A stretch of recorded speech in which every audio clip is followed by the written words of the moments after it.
तो वैसे-वैसे मरीजों का भी पंचकर्मा से या औषधियों से ट्यूब ओपन हो जाता है और वो नेचुरली प्रेग्नेंस होके उनको 1-1 2-2 बच्चे हुए हैं मेरी दवाइयों से। तो इसलिए हिम्मत मत हारना, कितने भी डिफ़िकल्ट बीमारी है आयुर्वेद में उसका इलाज है। तो ऐसे पंचकर्मा से भी इलाज होता है। फिर मर्म ट्रीटमेंट, मर्म यानी कुछ ऐसे बॉडी में एनर्जी पॉइंट्स है जिसको आप प्रॉपर्ली यूज़ कर अपने आप को सुपर कॉन्शियसनेस से कनेक्ट कर सकते हो। तो ऐसे 108 एनर्जी पॉइंट्स आयुर्वेद में बताए हैं, जिसका प्रॉपरली आप इस्तेमाल करोगे, तो आप arthritis, joint pain, memory loss, immunity इतने बहुत सारे प्रॉब्लम से आपको छुटकारा मिल सकता है। अब लोग बोलेंगे ये एक्यूप्रेशर है, मेरिडियन पॉइंट है, बट सच्ची हकीकत ये है कि जब आयुर्वेद आया, वो 5000 साल पहले आया था और आपको पता होगा एक्यूप्रेशर, एक्यूपंक्चर ये सब कितने सालों से आया है? 100 साल, 200 साल या 500 साल। बट आयुर्वेद जो है ऑलरेडी 5000 साल पहले है। तो जब-जब इंडिया को इन्वेड किया गया, चाइनीज़ लोगों के द्वारा या अलग-अलग लोगों के द्वारा जब वो लोग ने इन्वेड किया इंडिया को, तब वो हमारे सारे शास्त्रों को लेकर गए और उनमें से उन्होंने चेंजेस करके ये सारी अलग-अलग पैथियाँ शुरू की, जिससे उन्होंने अलग-अलग प्रकार से लोगों को ठीक करना शुरू किया। बट इसका जो मेन रूट है वो है मर्म चिकित्सा। आज भी मर्म चिकित्सा प्रैक्टिस की जाती है, कल्लारी मर्म होता है। आयुर आयुर्वेद में उस ज़माने में सुश्रुत संहिता में लिखा हुआ है कि उस ज़माने में एनेस्थीसिया नहीं था। तो सुश्रुत महाराज कैसे सर्जरी करते थे ऋषि? वो जस्ट कुछ ऐसे एनर्जी पॉइंट्स दबाते थे और वो एनर्जी पॉइंट्स दबाने की वज़ह से वो पेशेंट थोड़ी देर के लिए अनकॉन्शियस हो जाता था और उसका ऑपरेशन होने के बाद में वो ठीक हो जाता था। तो वो सब मर्म पॉइंट्स सब आयुर्वेद में बताए हुए हैं, जिनको आज दूसरे-दूसरे नामों से जाना जाता है। और ये मर्म का भी प्रॉपरली अगर आप प्रयोग करेंगे, तो मैंने बहुत सारे मिरेकल्स मेरी प्रैक्टिस में देखे हैं। जैसे बहुत सारे बच्चे आते हैं, जिनको पढ़ाई करने में इंटरेस्ट नहीं है, जो पूरा दिन फ़ोन में या टीवी में लगे रहते हैं। ऐसे बच्चों को हम मर्म पॉइंट के द्वारा उनके माइंड को एक्टिवेट करते हैं। उनकी लाइफ़ का एम क्या है, वो उन हम जानते हैं कि बाबा मर्म पॉइंट प्रेस करके मैं उनको कुछ सवाल पूछती हूँ और वो सवाल से धीरे-धीरे बाहर निकलता है कि भई उसको पुलिस बनना है या टीचर बनना है या डॉक्टर बनना है या कंप्यूटर इंजीनियर बनना है या अलग-अलग वो लोग बताते हैं और फिर बाद में वो पॉइंट्स को हम यूज़ करके उनके माइंड को उस प्रकार से चैनलाइज़ करते हैं और धीरे-धीरे उनको पढ़ाई की तरफ इंटरेस्ट जगाते हैं और कुछ ऐसी औषधियाँ भी हम देते हैं जिससे उनका मेमोरी, फोकस और कंसंट्रेशन इम्प्रूव होने लगता है धीरे-धीरे।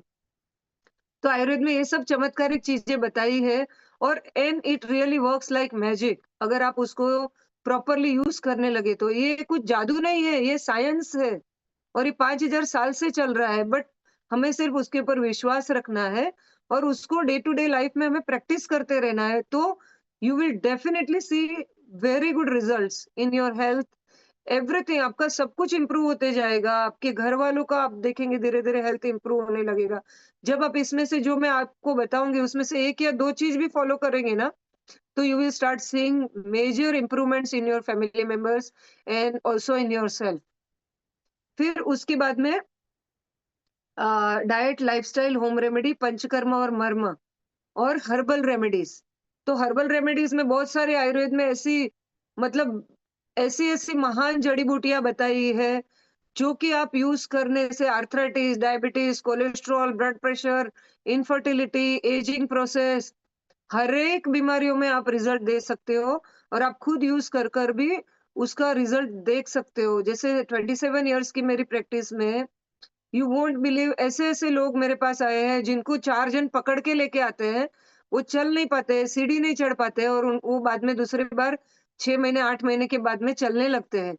या मेरे पास ऐसे भी मरीज़ आए हैं, जैसे एक पेशेंट मेरे पास मलाड में आई थी, जिनको नी रिप्लेसमेंट एडवाइस किया गया था क्योंकि वो बिल्कुल चल नहीं पाती थी। मेरा मलाड का जो क्लिनिक है वो पहले माले पे है। तो पहले माले पे चढ़ते-चढ़ते उनको अराउंड 15-20 मिनट लग गया क्योंकि उनको इतना सीवियर नी पेन हो रहा था और उन्होंने बोला डॉक्टर मुझे सर्जरी नहीं करनी है, I am scared of the operation. तो जब वो मेरे पास आए, तब मैंने उनका नाड़ी देखा तो उनकी नाड़ी फुल ऑफ वात, मतलब बहुत ज़्यादा वात उनकी बॉडी में भरा हुआ था। और ये देखकर मैंने उनको वात कम करने वाला डाइट और लाइफ़स्टाइल दिया। उनको बोला मूँग का पानी पियो ज़्यादा से ज़्यादा और गरम स्पाइसेस उसमें डालो, जैसे काली मिरी है, अजवाइन है, सौंठ है, सौंफ है। ये सब चीज़ें डालकर आप मूँग का पानी उबाल कर पियो, चावल का पानी पियो, खिचड़ी पियो। और जितना हो सके अदरक, लहसुन ये सब आप खाने में यूज़ करो, जो कि वार्मिंग स्पाइसेस होते हैं, जो आपका वात को बहुत सारा कम करते हैं और बहुत जल्दी आपको रिज़ल्ट आता है। और खाने में जो भी गैसी फूड्स है वो मैंने उनको बंद करवाया। कैस्टर ऑयल एवरीडे रात को लेने के लिए बोला। मेरी दवाइयाँ मैंने शुरू की उनको आर्थराइटिस की जो भी है वो और उनको पंचकर्मा करवाया। जैसे ही उन्होंने एक पंचकर्मा 1 वीक ऑफ बस्ती किया, उनका जो पैर के जो घुटने के ऊपर इतना बड़ा सूजन था, मतलब लिटरली वो घुटना ज़रा भी मुड़ ही नहीं रहा था। वो सूजन उनका 70% चला गया। It was like a miracle. जैसे ही 75% उनका सूजन चला गया, उनका वज़न 5 किलो एक ही बस्ती में चला गया और जब वो मेरे पास दिखाने के लिए आए, तो विदिन 5 मिनट्स वो फटाफट मेरी सीढ़ी चढ़ गए। तो वो बोले कि मुझे डॉक्टर आप बोलेंगे उतना मैं ट्रीटमेंट कराऊँगी और मुझे 100% ठीक होना है और मुझे ऑपरेशन नहीं कराना है। और मैंने जब उनकी 4 टाइम मैंने उनकी बस्ती की, तो उनका टोटली स्वेलिंग चला गया, उनका 15 किलो वज़न घट गया और आज की तारीख में 2 महीना हो गया, उनको बिल्कुल भी पेन नहीं है, उनके सारे पेन किलर्स बंद हो गए, उनका स्वेलिंग चला गया, जॉइंट्स के अंदर जो आवाज़ें आ रही थी टक-टक, वो सारी आवाज़ें भी चली गई। मैं ये नहीं बोल रही हूँ कि उनका जो भी लिगामेंट डैमेज हुआ है या जो भी अंदर डैमेज हुआ है, वो मैं कंप्लीटली रिपेयर कर सकती हूँ। बट एट लीस्ट वहाँ पे जितना भी सूजन है या जो भी नर्व्स नसें दबी हुई है या जो भी वात है, उसको मैंने निकाल दिया, तो उनकी क्वालिटी ऑफ लाइफ़ काफ़ी इम्प्रूव हो गई। पेन किलर से उनका छुटकारा हो गया और उनको दूसरी भी बहुत सारे फ़ायदे हुए, जैसे कि उनका कोलेस्टेरॉल लेवल था, वो 250 के ऊपर था, वो 150 की रेंज में आ गया, उनका थायरॉइड नॉर्मल हो गया, उनका ब्लड प्रेशर नॉर्मल हो गया और बहुत सारे उनको साइड बेनिफिट्स हो गए। तो मैं हमेशा मेरे पास जो भी आता है वो मुझे पूछता है, "डॉक्टर ये आपकी दवाई का कोई साइड इफेक्ट तो नहीं है ना?" तो मैं उनको बोलती हूँ, "नहीं, साइड इफेक्ट नहीं, साइड बेनिफिट्स है।" यानी आप अगर मेरी ट्रीटमेंट करोगे या मेरी दवाइयाँ लोगे, तो आपकी जो बीमारी मैं ठीक कर रही हूँ, तो ठीक हो ही जाएगी, बट दूसरी चीज़ें भी आपकी ऑटोमैटिक ठीक होने लगेगी। जैसे कि इनकी कोलेस्टेरॉल, डायबिटीज़ की मैंने कोई भी ट्रीटमेंट नहीं दी थी, बट ऑटोमैटिकली जब उनके बॉडी के सारे टॉक्सिन्स निकलने लगे, उनका ऑयलिंग होने लगा, उनकी बॉडी से वात चला गया, तो अपने आप ही उनके जॉइंट्स में लुब्रिकेशन आया, उनकी बॉडी का डिटॉक्स हो गया और उनका कोलेस्टेरॉल, डायबिटीज़ सब कुछ अपने आप चला जाने लगा। तो ऐसे आयुर्वेद जो है वो साइड इफेक्ट नहीं देता है, बट आपको साइड बेनिफिट्स देता है, ये याद रखना हमेशा। तो इस प्रकार से वात के बारे में मैंने आपको बताया। सेम वे दूसरा होता है पित्त। पित्त दोष जो है वो अग्नि तत्व से बना हुआ है। जब हमारी बॉडी में बहुत ज़्यादा अग्नि तत्व की प्रधानता हो जाती है, यानी फॉर एग्ज़ाम्पल अगर हमारे सिस्टम में बहुत ज़रा ज़्यादा पित्त बढ़ जाता है, तो हमें कौन से लक्षण होंगे आप बताओ? फॉर एग्ज़ाम्पल सिर्फ स्टमक में अगर बहुत ज़्यादा पित्त हुआ तो क्या होगा? Acidity correct, burning sensation correct, vomiting जब वो पित्त ऊपर आएगा तो नौसिया, वॉमिटिंग, बर्निंग, चेस्ट में जलन, रिफ्लक्स, रिफ्लक्स एसोफेजाइटिस, फिर ulcer correct, GERD correct, rashes जब यही पित्त बहुत ज़्यादा प्रकोपित होकर पूरे बॉडी में फैल जाएगा तो आपको स्किन डिसीज़ेज़ सारे स्किन डिसीज़ यानी eczema, psoriasis, pimples, acne, rosacea pigmentation everything dark circle is nothing but पित्त का प्रकोप। जब पित्त वाले व्यक्ति फंगल इन्फेक्शन जब पित्त वाले व्यक्ति बहुत ज्यादा मात्रा में एसिडिक फूड्स खाते यानी कि टमाटो, नींबू, दही, संतरा, मौसम्बी, पाइनएप्पल, आम, फिर केचप और फर्मेंटेड फूड इडली, डोसा, ढोकला, मेंदू वड़ा ये सब जब बहुत ज़्यादा खाने लगते हैं, तब उनका पित्त एकदम एग्रीवेट यानी प्रकोपित होकर पूरी बॉडी में फैल जाता है और ये स्किन डिसीज़ का निर्माण करता है। तो और इवन कैफ़ीन, टी ये सारी जो भी पित्तवर्धक चीज़ें हैं, वो पित्त वाले लोगों को अवॉइड करना चाहिए। अब पित्त के मेन 2 गुण कौन से हैं? जैसे हमने वात का बोला शीत और रुक्ष। पित्त के 2 मेन गुण कौन से हैं? पित्त कैसा होता है? उष्ण यानी कि गरम और कैसा होता है पित्त? शार्प एंड पेनिट्रेटिंग तीक्ष्ण ये बहुत फास्ट पेनिट्रेट होता है। तो उष्ण और तीक्ष्ण यानी गरम और शार्प एंड पेनिट्रेटिंग। तो ऐसे जितने भी आहार विहार है जो गरम और शार्प और पेनिट्रेटिंग है, जैसे कि मिर्ची है, अचार है, ये सब कम से कम करना है। और उसके विरुद्ध गुण माने यानी कि जो भी अल्कलाइन इन नेचर है या शांत करने वाले गुण वाली जो भी चीजें है, वो हमको खाने में ज्यादा से ज्यादा सेवन करनी है। तो वो क्या होगा वो बताओ आप मुझे। आयुर्वेद के अनुसार जो भी कोल्ड एंड अल्कलाइन है, उसमें हम ज़्यादा से ज़्यादा घी खाने के लिए बोलते हैं, गाय का घी। जितना आप गाय का घी खाओगे, कोकम लोगे, दूधी लोगे, करेक्ट? आंवला है या जितने भी स्क्वाश है, वाटरी वेजिटेबल्स, परवर, तोरी, दूधी, टिंडा है, आंवला है, ये सब आपका पित्त शमन करेंगे। शतावरी है, फिर अपना कोरिएंडर है, ये सब चीज़ें पित्त को कम करने वाली है।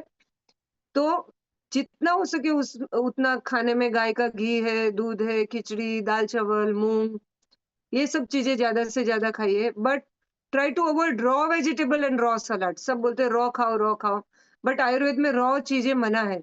तो अगर आपको जूसेस लेना है, फ्रूट्स का वेजिटेबल्स का जूस लेना है, तो उसकी जगह पे आप सूप्स का ज़्यादा यूज़ करो और उसमें थोड़ा घी डालो।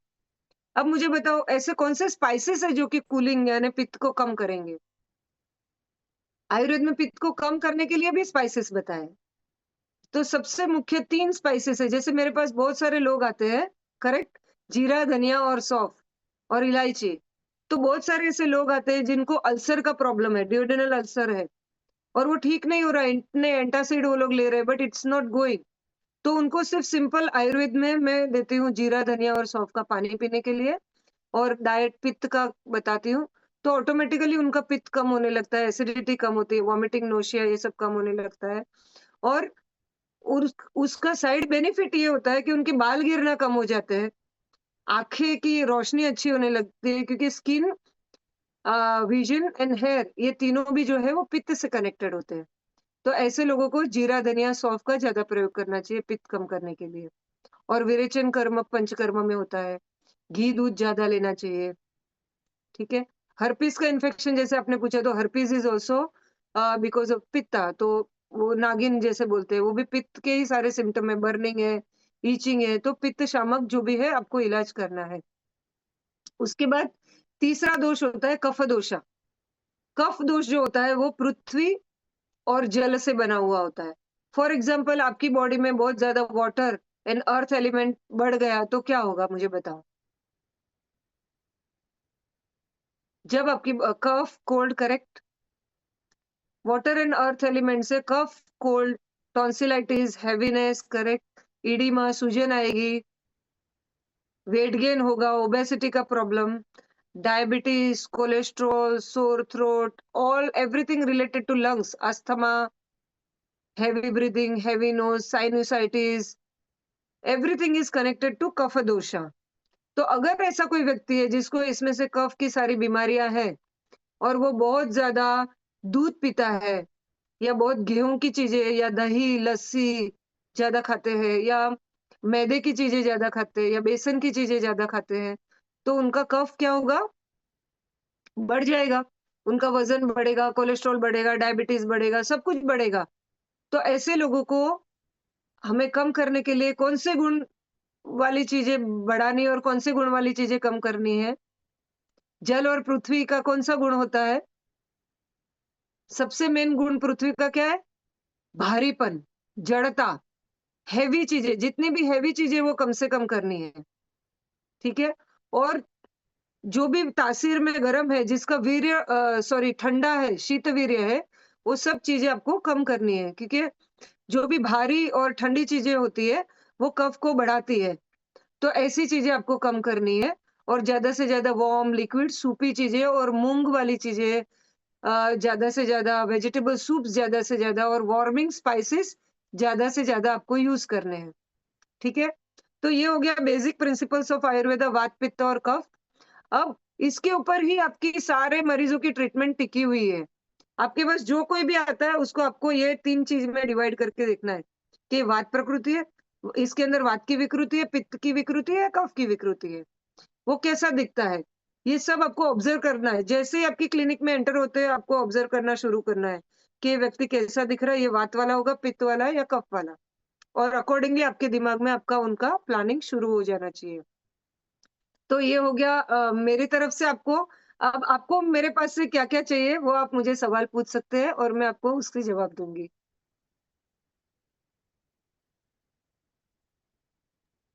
Doctor Sumita, you want to show the PPT जो, यस, यस, यस, यस। तो पीपीटी के ऊपर आप बोलेंगे अभी? हाँ, ओके, देयर वी गो। तो आज हम बात करेंगे आयुर्जेनोमिक्स के बारे में। आयुर्जेनोमिक्स जो है वो है कॉम्बिनेशन ऑफ आयुर्वेदिक प्रिंसिपल्स और जेनोमिक्स व्हिच फोकसेस ऑन प्रकृति। तो genetically determined mind body constitution, जो कि वात पित्त और कफ, वात पित्त कफ प्रकृति को देखकर और जीन्स के बारे में पता लगाकर हम कैसे उस व्यक्ति का प्रॉपरली इलाज कर सकते हैं, वो आयुर्जेनोमिक्स में बताते हैं। जो प्रकृति है वो आयुर्वेद में डिफाइन करती है हमारे physical, physiological and psychological traits को, एंड जिसको हम डाइट, लाइफस्टाइल काउंसलिंग और ट्रीटमेंट, जो कि मैंने आपको अलग-अलग प्रकार के जो ट्रीटमेंट बताए, उसके द्वारा हम जेनेटिक्स और आयुर्वेद को कंबाइन करके हम लोगों को एक्सीलेंट रिजल्ट दे सकते हैं। क्योंकि आपने देखा होगा, एक ही फैमिली में कुछ-कुछ ऐसे लोग होते हैं जिसको किसी को डायबिटीज़ होने के चांसेस ज़्यादा हो जाते हैं और किसी को कम हो जाते हैं, क्योंकि वो प्रकृति के ऊपर निर्भर करता है। जैसे कि एक ही फैमिली में कुछ भाई हैं जिसको डायबिटीज़ नहीं है, किसी को कोलेस्टेरॉल है, किसी को एसिडिटी का प्रॉब्लम है। हर एक प्रकार के लोग एक फैमिली में आपको मिल सकते हैं। वो क्योंकि उनके जीन के ऊपर निर्भर करता है, वो कौन से टाइप के हैं, जीनोटाइप के हैं। वैसे ही आयुर्वेद में अलग-अलग प्रकार के लोग बताए गए, वात प्रकृति, पित्त प्रकृति, कफ प्रकृति, फिर कॉम्बिनेशन वात, पित्त, पित्त, कफ, कफ, वात और फिर त्रिदोषिक। ऐसे 7 प्रकार की प्रकृति आयुर्वेद में बताई, और ये प्रकृतियों को देखकर हम कैसे-कैसे उनका निदान कर सकते हैं और कैसे-कैसे उनको इलाज कर सकते हैं। जैसे कि आपने देखा होगा कि कुछ लोग ऐसे होते हैं जिनको एलोपैथिक से रिजल्ट मिलने लगता है, बट कुछ मरीज आपके पास ऐसे आएँगे जिनका कितना भी आप डोज़ बढ़ाओ एलोपैथिक का, पर उनको रिजल्ट नहीं मिलता है डायबिटीज़, कोलेस्ट्रॉल, ब्लड प्रेशर में। बट जैसे ही वो डाइट, लाइफ़स्टाइल या आयुर्वेदिक दवाइयाँ लेना शुरू करते हैं, उनको ऑटोमेटिकली रिजल्ट मिलना शुरू होता है। तो वो प्रकृति पे निर्भर होता है कि आपकी कौन-सी प्रकृति है। अगर आप वो प्रकृति जानकर प्रॉपरली आयुर्जेनोमिक्स यानी जीनोमिक्स और आयुर्वेद का कॉम्बिनेशन कर कर अगर उसका इलाज करते हैं, तो आपको डेफिनिटली उसमें बहुत एक्सीलेंट रिजल्ट मिलेगा। तो इसीलिए ये जो मैरिज है आयुर्वेद और जेनोमिक्स का, ये आगे जाके बहुत ज़्यादा मिरेकल्स कर सकता है। अभी जो हम बोलते हैं 3 प्रकार की प्रकृति में जो वात है, it is linked to higher susceptibility to neurological disorder. तो जितने भी वात प्रकृति के लोग हैं, उनको आगे जाकर ज़्यादातर न्यूरोलॉजिकल टाइप ऑफ डिसऑर्डर्स यानी Parkinson, anxiety, depression, nervousness, memory loss, ये सब प्रकार की बीमारियाँ होने की ज़्यादा चांसेस है। तो अगर आपके पास कोई वात प्रकृति का इंसान आता है, तो आप उसको एडवाइस कर सकते हैं कि भाई, आप अभी से वात को कंट्रोल करो, नहीं तो आगे जाकर आपको ये प्रॉब्लम आ सकता है। तो आपको हो सके उतना रॉ फूड्स नहीं खाना है या ड्राई फूड्स नहीं खाना है या कोल्ड फूड्स नहीं खाना है। और ज़्यादा ऑयल्स का मसाज वगैरह करो, तिल का तेल खाने में यूज़ करो, ये सब आप उनको एडवाइस कर सकते हैं। पहले से ही जानकर आप उनको उनका फ्यूचर बता सकते हैं। फिर पित्त जो है it is linked to inflammatory disorders. Inflammatory disorders यानी कि हमारे बॉडी में जो सूजन अलग-अलग प्रकार से आ सकती है, या जिसको हम बोलेंगे गैस्ट्राइटिस या ब्लड प्रेशर या ऑटो इम्यून डिसऑर्डर्स या स्किन डिसीजेस, ये सब जो प्रॉब्लम्स है वो पित्त प्रकृति वाले लोगों को बहुत इजीली आने की शक्यता है। तो ऐसे लोगों को आप ज्यादातर अल्कलाइन फूड सेवन करने की एडवाइस कर सकते हैं, योगा प्राणायाम करने के लिए बोल सकते हैं, हो सके उतना सिस्टम को कूल रखने की कोशिश करो, ऐसा बोल सकते हैं। और तीसरा जो प्रकृति है वो है कफ प्रकृति। Kapha prakriti is always susceptible to metabolic disorders like diabetes, cholesterol, obesity. ये जितने भी बीमारियां हैं, ये कफ प्रकृति वाले ज़्यादा ससेप्टेबल होते हैं। तो अगर आपके पास कफ प्रकृति का कोई इंसान आता है, तो आप ये उनको बोल सकते हैं कि आप व्हीट अवॉइड करो। जिससे कि आपके जेनेटिक्स में भी आप चेक करते हैं और बताते हैं भई आपको ग्लूटेन एलर्जी है, तो आप ग्लूटेन अवॉइड करो। तो वो जो है वो ज़्यादातर कफ में आएगा। और कुछ लोगों को आप बोलते हो कि आप ग्लूटेन खा सकते हो, पर आप मिल्क नहीं खा सकते हो या ये चीज़ नहीं खा सकते हो। तो ये जो है आयुर्वेद में ऑलरेडी प्रकृति के माध्यम से बताया गया है। तो वैसे ही 5000 साल पहले ऋषियों ने बताया कि प्रकृति के अनुसार आपको क्या आहार-विहार करना है, ताकि आप आगे जाकर एकदम स्वस्थ और दीर्घायु प्राप्त कर सकें या शतायु प्राप्त कर सकें कलयुग में। फिर आयुर्वेद में बताया गया है कि व्हेन टू ईट, मतलब खाने के बहुत सारे आहार विधि विशेषायतन आयुर्वेद में बताया है। तो उस अध्याय के अंदर बताया कि कब खाना, कैसे खाना, कितना खाना, ये सब कुछ आयुर्वेद में बताया है। सॉरी। तो हम कब खाना खाते हैं? यूजुअली हम खाना कब खाते हैं? जब हमें टाइम मिलता है या हमारा लंच ब्रेक होता है या तो किसी ने बहुत अच्छा कुछ टेस्टी खाना लेकर आया है, तो हमारा मन करेगा कि हम अभी खाना खा लें, बराबर? बट आयुर्वेद में क्या गया कहा है कि जब आपको भूख लगे तभी आप खाना खाओ। जब आपको भूख नहीं लगी है और अगर आप खाना खाते हो तो उसका आम में रूपांतर होगा, यानी कि उसका म्यूकस बन जाएगा और यही म्यूकस जब आपके चैनल्स में चला जाएगा, तो आपको चैनल्स को ब्लॉक करेगा और फिर जब चैनल्स ब्लॉक होगी तो आपको डायबिटीज़, अस्थमा ये सारी बीमारियाँ आने लगेगी। तो जब आपको भूख लगे तब खाना खाओ, पित्त के काल में हो सके उतना खाना खाओ, यानी 12-1 बजे तक आपका खाना हो जाना चाहिए। उसके बाद में आपको खाना नहीं खाना चाहिए। और मॉर्निंग में जब आपका मोशन क्लियर हो जाए प्रॉपरली, आपको हल्का लगे, आपको भूख लगे, लाइट लगे और क्लीन डकार आए, तभी आपको खाना खाना चाहिए। आपको खाना भी अपने प्रकृति के अनुसार खाना चाहिए। जैसे मैंने आपको बताया वात प्रकृति, पित्त प्रकृति, कफ प्रकृति को क्या खाना है। फिर डाइजेस्टिव फायर यानी आपकी अग्नि कैसी है?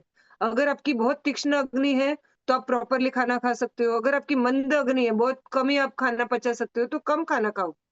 अगर आपकी इरेटिक अग्नि है, यानी वात प्रकृति वाले को कभी बहुत भूख लगती है, कभी बहुत कम भूख लगती है, तो आप वो अनुसार देखकर अपना खाना खाओ और फिर लाइफ़स्टाइल देखकर आप अपना खाना खा सकते हो। फिर फैमिली ट्रेडिशन के अनुसार आप खाना खाओ। जैसे हमारे फैमिली में पुराने ज़माने में हमारे नाना-दादा क्या खाते थे? घी खाते थे, दूध खाते थे, ज्वार की रोटी खाते थे, बाजरे की रोटी खाते थे। इनसे उनको कभी कोलेस्ट्रॉल, ट्राइग्लिसराइड कुछ भी नहीं हुआ था। तो ये टाइप का आपको आहार-विहार करो, जो हमारे फैमिली ट्रेडिशन से हम खाते आ रहे हैं।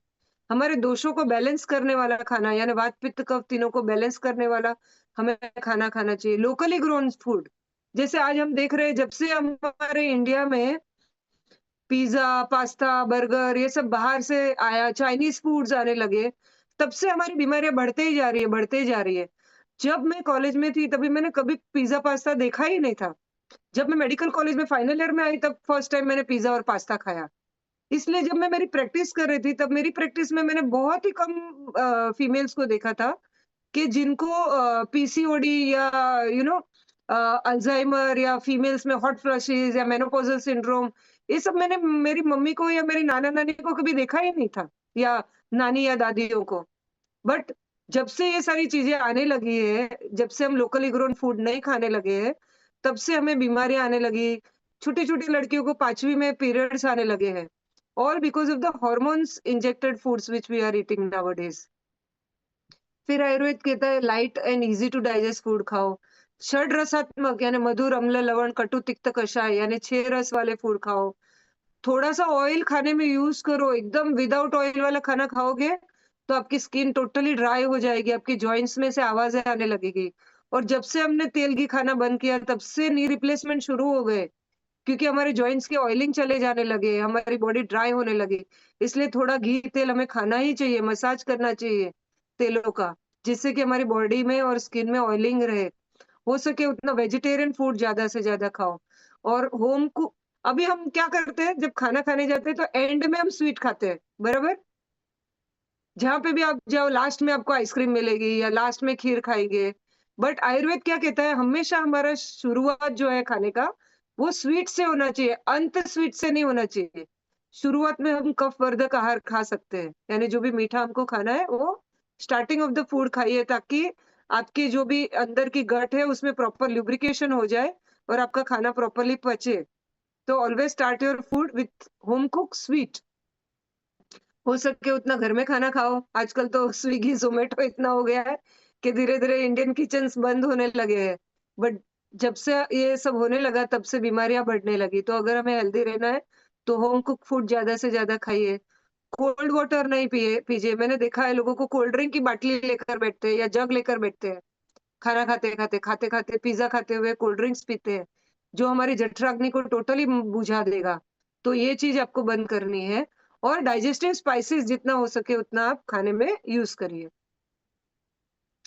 फिर स्वीट में भी नेचुरली स्वीट जो मैंने बताया, ग्रेन्स जो है वो नेचुरली स्वीट होता है, rice naturally sweet, sweet fruits है, बीट रूट है, स्वीट पोटैटो है। ये सारी स्वीट चीज़ें हैं जो आप खाने में यूज़ करिए। अगर आपको डायबिटीज़ है, आपको डर लगता है, ये सब चीज़ें आप यूज़ करिए स्वीटनेस के लिए। फिर खटाई में सबसे बेस्ट आयुर्वेद में कहा है कोकम, आंवला और अनार।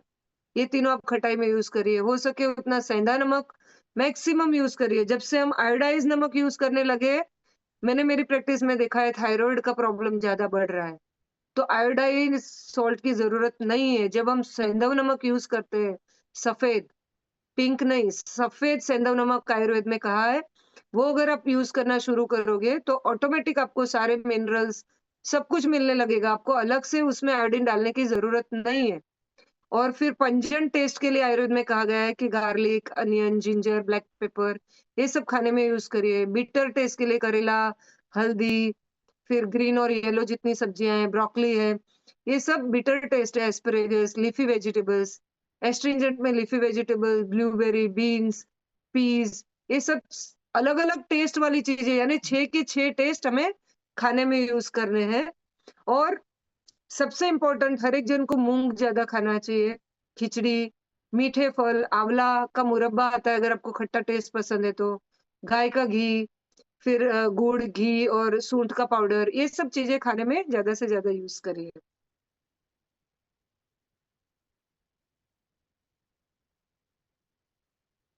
तो ये सब फैक्टर्स हैं हमें यूज़ करने हैं, जितना हो सके उतना आहार, ईज़ी टू डाइजेस्ट फूड, ओज को बढ़ाने वाला खाना, ये सब खाने में ज़्यादा से ज़्यादा यूज़ करें।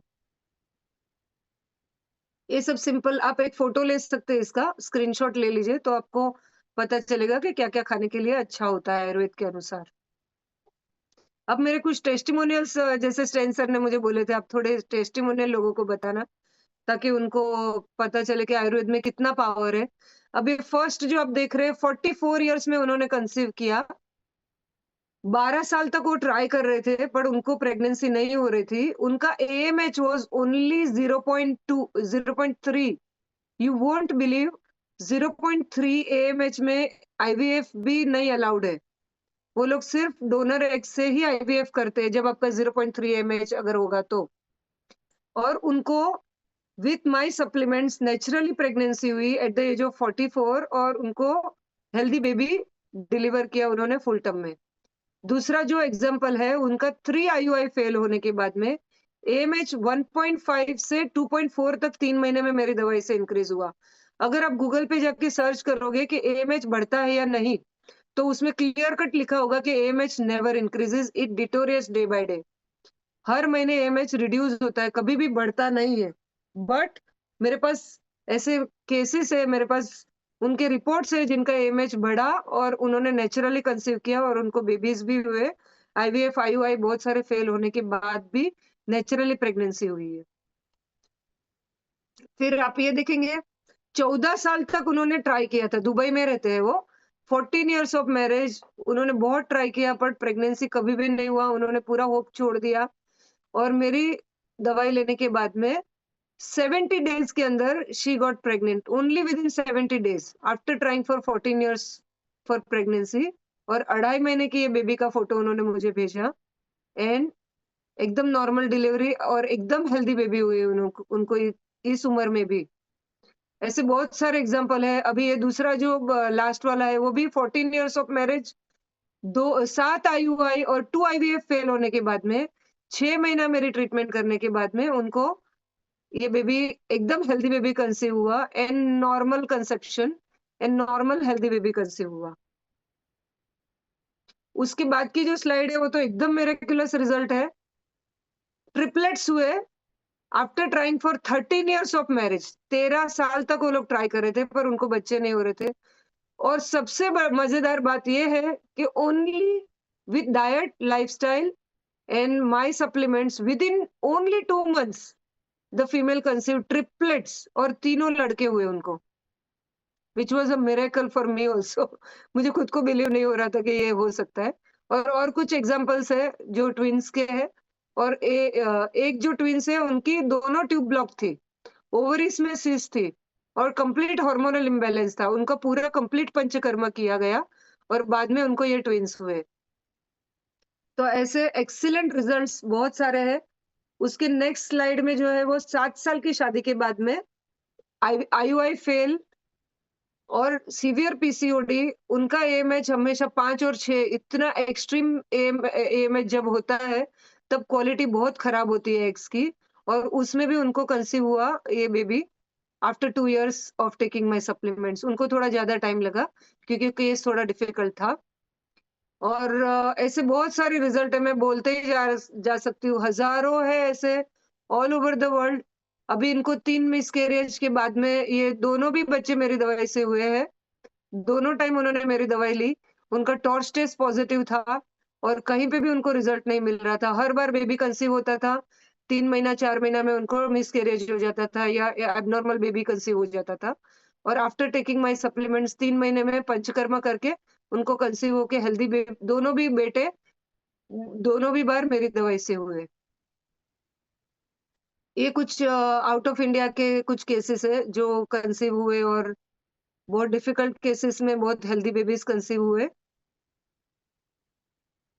उसके बाद में बहुत सारे ऐसे केसेस है, मैं बताते जा सकती हूँ। पूरा दिन भी कम पड़ेगा मुझे एक-एक केस एक्सप्लेन करने के लिए। कुछ वेट लॉस के 1-2 मैंने टेस्टिमोनियल डाले। ये भी बहुत सारे टेस्टिमोनियल्स हैं मेरे पास, but after 19 KG of weight loss. फिर ये एक बहुत ही मिरेकुलस रिजल्ट है जो मैं आपके साथ शेयर करना चाह रही थी आज। एक फीमेल 23 इयर्स की, उनको यूटेरस ही नहीं था, एब्सेंस ऑफ यूटेरस कंप्लीटली।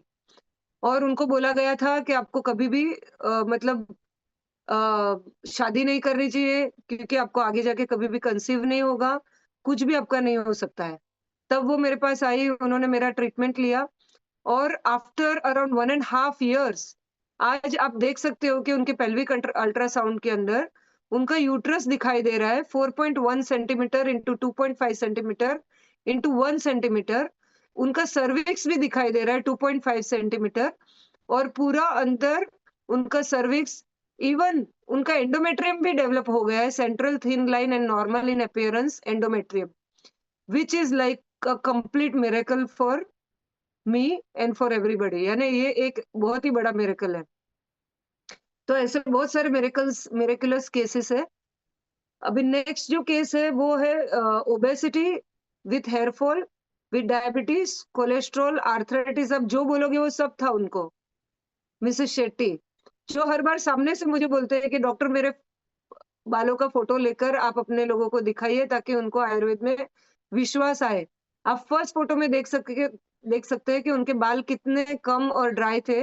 और अब एट द एज ऑफ 65 मेरी दवाई से आप देख सकते हो उनके बाल कितने लंबे और घने हैं। और उनके अराउंड 15 किलो वजन कम करने के बाद में उनका ब्लड प्रेशर, कोलेस्ट्रॉल सब कुछ चला गया। आर्थराइटिस, जॉइंट्स पेन सब कुछ चला गया। उसकी नेक्स्ट स्लाइड जो है वो है सोराइसिस। यानी ये जो मेल है उनकी फुल बॉडी में सोराइसिस था। वो बाहर जाने से शर्माते थे, बस ट्रेन में ट्रैवल नहीं करते थे और इतना डिप्रेशन में थे, उनको एलोपैथिक दवाइयाँ, स्टेरॉइड्स तक दी गई थी जिससे इनकी किडनी डैमेज होने लगी थी। उनका क्रिएटिनिन बढ़ने लगा था, 3-4 हो गया था क्रिएटिनिन। तब मेरे पास वो आए और उनका कंप्लीट पंचकर्मा और दवाइयों से ये कंप्लीटली उनका स्किन हील हो गया। उनकी शादी भी हो गई, आज उनको 2 बड़े-बड़े बच्चे भी हैं जो कॉलेज जा रहे हैं और उनका कभी भी स्किन प्रॉब्लम वापस लौट कर नहीं आया। ये कुछ सोराइसिस के और केस है, स्कैल्प सोराइसिस जो कंप्लीट ठीक हो गया। दूसरा भी सोराइसिस का केस है जो कंप्लीटली ठीक हो गया। फिर ल्यूकोडर्मा के केसेस है, जो भी धीरे-धीरे इम्प्रूवमेंट हो रहे हैं। तो इस प्रकार से बहुत सारे ऐसे एग्ज़ाम्पल्स हैं जो मैं आपके साथ शेयर कर सकती हूँ, क्योंकि अपने पास इतना टाइम नहीं है।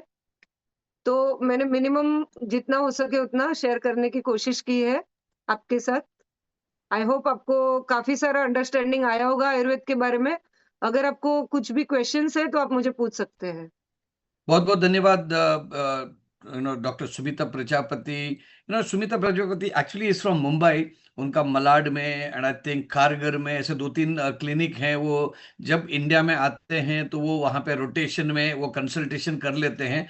और बहुत मतलब 2-3-4 महीने से लोग उनका इंतजार कर लेते हैं कि मुझे फेस टू फेस आपका आपके साथ कंसल्टेशन करना है। बाय द वे, मैंने चैट को अभी मतलब स्टॉप कर दिया है, क्योंकि नहीं तो बहुत सारे सवाल आ जाएंगे।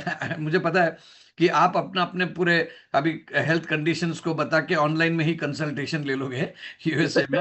It's not really possible for us to actually do that, but कुछ क्वेश्चंस हैं तो मैं बताऊंगा। एक्चुअली डॉक्टर सुनीता प्रजापति ने कोविड के पहले वेलोसिटी जेनेटिक्स के प्लेटफॉर्म में बहुत सारे ऐसे फेस टू फेस प्रोग्राम, जैसे आप में से कई सारे लोग 24 मई को हमारा जो ट्रिपल सेलिब्रेशन था, मेगा जो अपनी एनिवर्सरी प्रोग्राम था, गेट टुगेदर था, और जो जेनोमिक वेलनेस मास्टरी वर्कशॉप था, ऐसे बहुत सारे प्रोग्राम्स हम लोग कर रहे थे। और कई बार डॉक्टर सुमिता प्रजापति जब इंडिया में वो रहती हैं तो तब आके उन्होंने प्रोग्राम्स भी किए हुए हैं। तो आगे जाके जब वो कभी मुंबई में रहेंगे, यू नो जुलाई में आऊँगी, नेक्स्ट मंथ आ रही हूँ। ओके, सो नेक्स्ट मंथ में आ जाएंगे तो maybe we probably can have at least in Mumbai, we can and मैं भी कभी कभी पूछता रहता हूँ, डॉक्टर सुमिता प्रजापति से मेरी बातचीत होती है।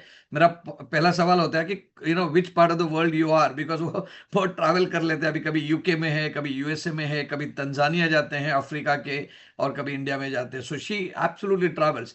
तो आपके जितने भी क्वेश्चंस हैं या कुछ भी आपको रिक्वायरमेंट है, please let us know in the chat box. जब भी मैं ओपन करूंगा तभी मोस्ट ऑफ द पीपल हम पहचान तो लेते ही हैं, because you are our certified genomic wellness consultants. लेकिन अगर आप कोई ऐसे व्यक्ति हैं आपको डिटेल्स चाहिए तो you can leave your number also. मैं चैट बॉक्स को ओपन करूंगा तब।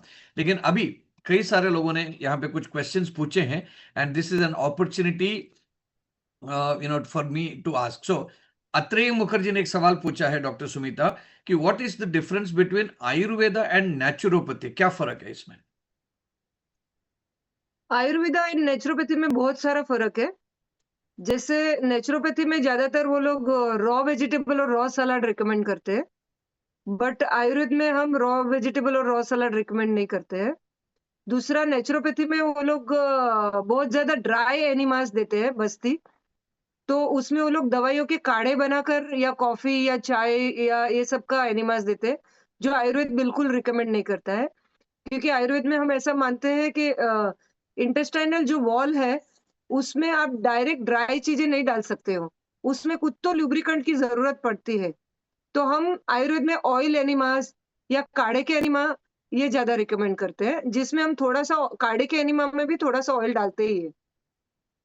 ओके, बाकी काफ़ी सारी अच्छी चीज़ें भी हैं नेचुरोपैथी में, जैसे कि जो लेपन विधि वगैरह वो सब करते हैं, वो सब बहुत अच्छी विधि है। बट सब कुछ आयुर्वेद के अनुसार नहीं होता है, उसमें काफ़ी सारी डिफरेंस है, आयुर्वेद और नेचुरोपैथी में। ओके। सो मनीषा हंस मैम ने ये पूछा है कि क्या डिप्रेशन, एंजाइटी और साइकियाट्रिक डिसऑर्डर्स जो हैं, क्या वो आयुर्वेद से ट्रीटमेंट कर सकते हैं उनका? क्यों नहीं? जैसे मैंने आपको बताया, आप टाइटल पे मत जाओ, आप इम्बैलेंस देखो, वो सब का इम्बैलेंस क्या है? वात। जब आप वात को करेक्ट करोगे, तो ऑटोमेटिकली ये सब चीज़ें कम होने लगेगी। Hmm. Okay, so there are some couple of users, वो ये कहते हैं कि उनके घर पे भी कुछ ऐसे इनफर्टिलिटी के केसेस हैं, और आपका कांटेक्ट डिटेल्स लेना चाहते हैं, वो डेफिनेटली हम लोग आपको प्रोवाइड करेंगे। So you can definitely sure, leave your mobile number and then will arrange to send you the mobile number as well. Online consultation कर सकते हैं। Yes, so doctor Sumita Prajapati का ब्रांड नेम है आयु शांति। उनका अपना वेबसाइट भी है, उनका यूट्यूब चैनल भी है। सो अगर आप सर्च कर सकेंगे आयु शांति, आपको वहां पे बहुत सारे टेस्टिमनीज भी मिलेंगे। And doctor Sumita Prajapati, doctor love करना हमारे एक बहुत डायनामिक एनर्जेटिक दिल्ली से हैं, हमारे सर्टिफाइड जेनोमिक वेलनेस कंसल्टेंट है। वो ये कहते हैं कि आपके हाथ में कुछ तो जादू है, यू हैव ब्लेसिंग्स। इसके बारे में आपको क्या कहना है? ये यही नहीं है, कई बार भी आपने लोगों से सुना रहेगा, यस और नो? या अब मैं हमेशा सुनती हूँ, लोग मुझे बोलते हैं कभी कभी आप नाड़ी देखते हैं तो ही हमको ऐसा लगता है कि हम ठीक हो गए। तो पर ऐसा कुछ नहीं है। तो मुझे ऐसा लगता है कि कुछ तो है, माँ बाप की कृपा या आशीर्वाद है ऊपर वाले का, कि पता नहीं।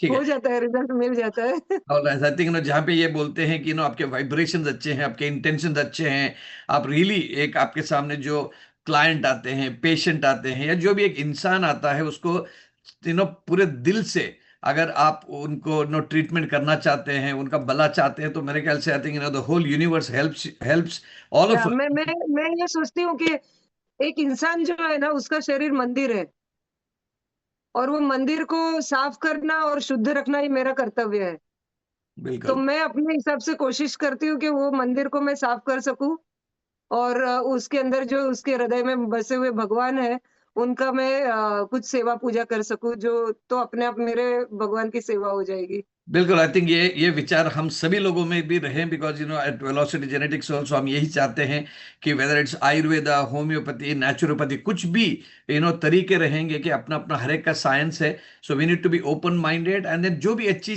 चीजें हैं वो हमको इंटीग्रेटेड अप्रोच ऑफ वेलनेस करना चाहिए, because at the end of the day हमारा हमारा शरीर जो है वो भगवान का मंदिर है, और उसको साफ रखना, सही तरीके से उसका उसको उसकी उसकी देखभाल करना हमारी जिम्मेदारी है। कहीं हम लोग इसमें चूक जाते हैं तो then we need to adopt everything, and ये मन से, ये इच्छा से अगर हम लोग ये ट्रीटमेंट करते हैं या उनकी सेवा करते हैं, तो डेफिनेटली उसके रिजल्ट्स मिल जाते हैं। मैम, आप सभी लोग देख सकते हैं आपको स्क्रीन में। आपने कई सारे लोगों के बालों के बारे में बता दिया, लेकिन आपका बालों का राज मैं तो हर बार पूछता रहता हूँ, ये भी थोड़ा सा आज बता ही दीजिएगा। ये सब आयुर्वेद का कमाल है, क्योंकि I drink Ayurveda, I eat Ayurveda, I sleep Ayurveda. So मैं सब आयुर्वेद के अनुसार ही करती हूँ। मेरा आहार विहार, मेरी औषधियाँ सब आयुर्वेद के अनुसार है। हेयर ऑयल, शैम्पू सब मैं मेरा यूज करती हूँ। ओके, आपका और जस्ट वॉल्यूम चेक कर सब लीजिएगा, मैं जस्ट आयुर्वेद के अनुसार ही करती हूँ। The volume just went down, volume volume आपका volume just went down.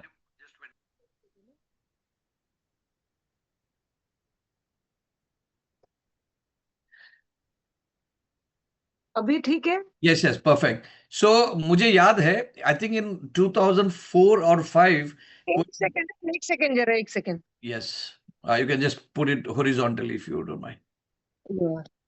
Okay, that's perfect now.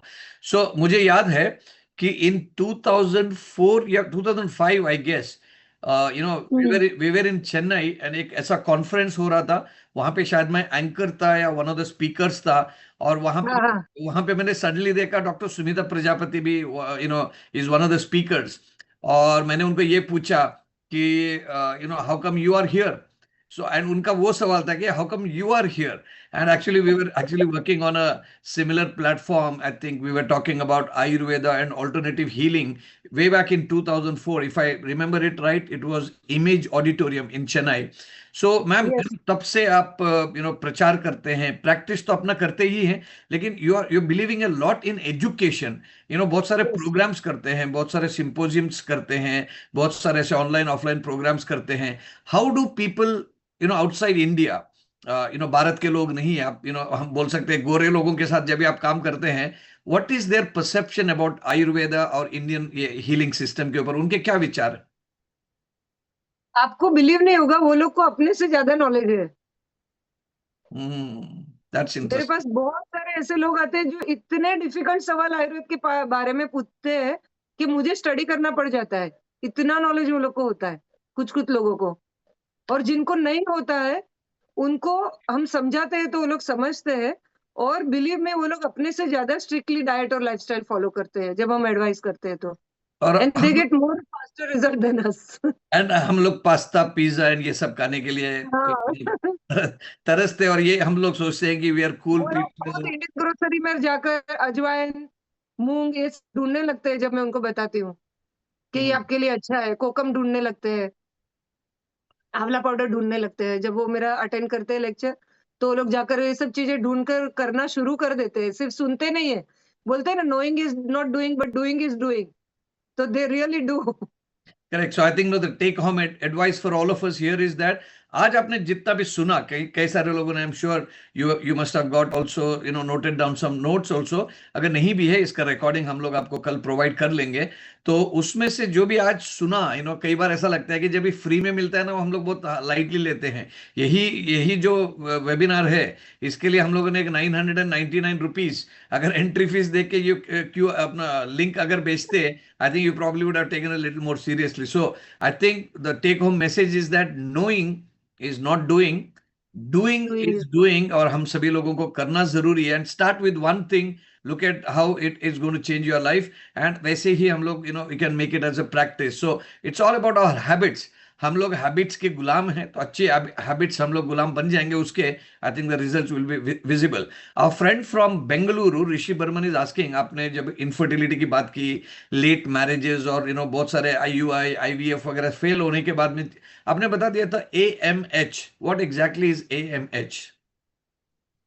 ये एक प्रकार का हार्मोन होता है जो कि आपको बताता है कि आपके अंदर अभी कितने एग काउंट बचे हैं आपके ओवरीज में.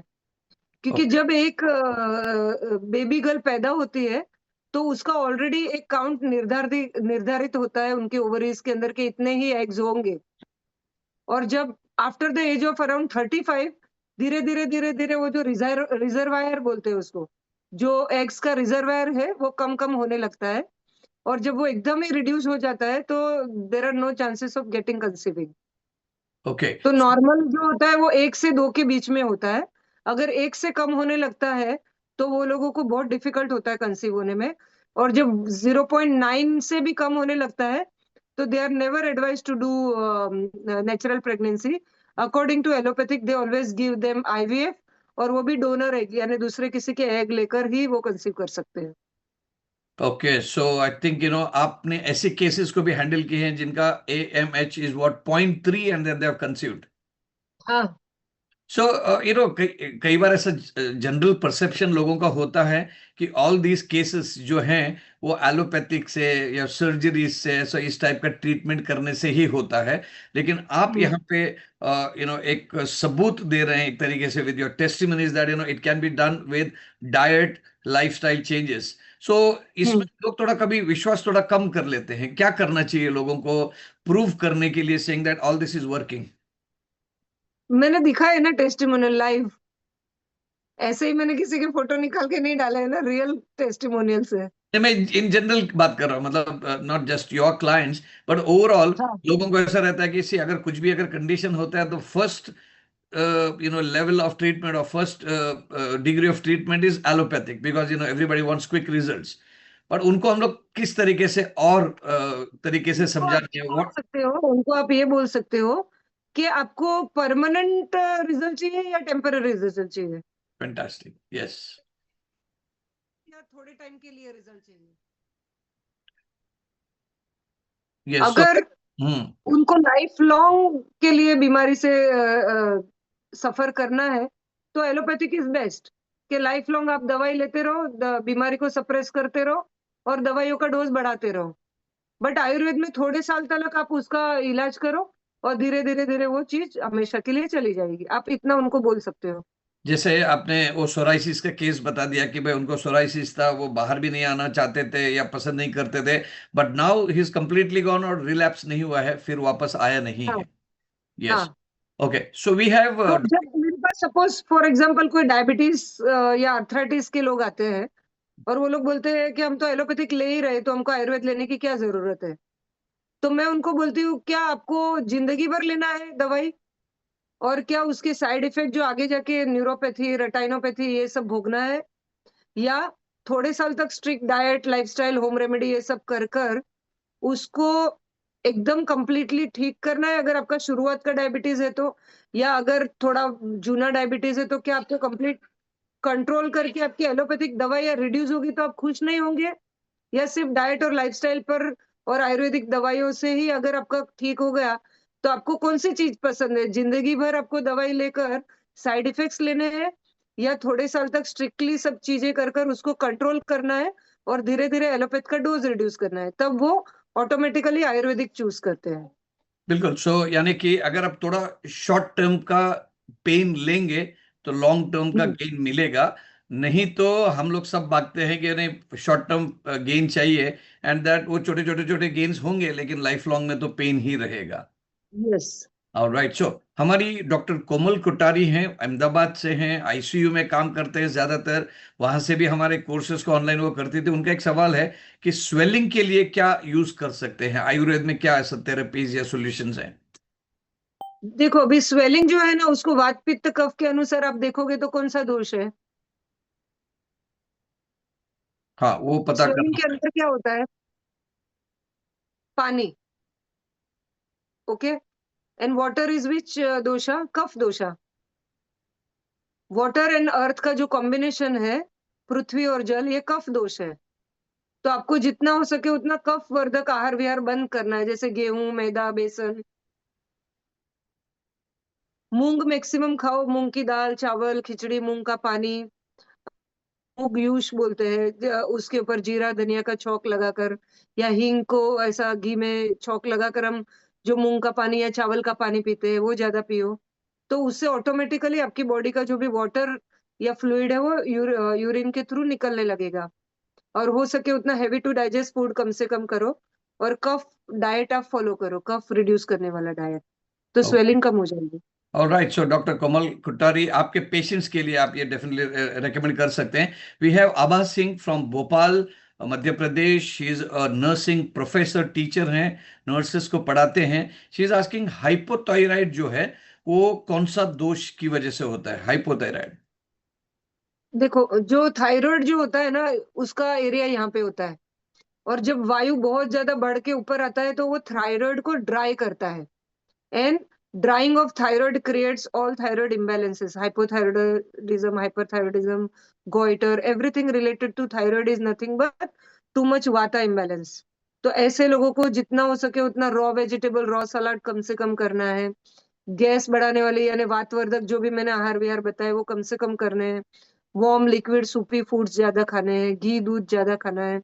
और हो सके उतना सफेद सेंधव नमक यूज करना है। Okay, alright, so Manisha Verma is asking कि रूमेटाइड आर्थराइटिस के लिए क्या ट्रीटमेंट आयुर्वेदा में बताया हुआ? अभी देखो आम वात, रूमेटोइड आर्थराइटिस है ना, आम वात। आम यानी क्या? Undigested food material. जब आपकी मंद अग्नि होती है यानी आपका डाइजेस्टिव फायर एकदम स्लो होता है, तो आप जो भी खाते हैं वो प्रॉपरली पचता नहीं, उसका म्यूकस में कन्वर्जन हो जाता है अकॉर्डिंग टू आयुर्वेद। और ये जो म्यूकस जहां जहां ट्रैवल करती है, जहां जहां पे वीक हमारे जॉइंट्स होते हैं, उसके अंदर जाकर डिपॉजिट हो जाती है। और उसको लेके जाने के लिए कारणीभूत जो दोष है वो वात है। क्योंकि वायु ना यत्र नियंती तत्र वर्षंति मेघवत।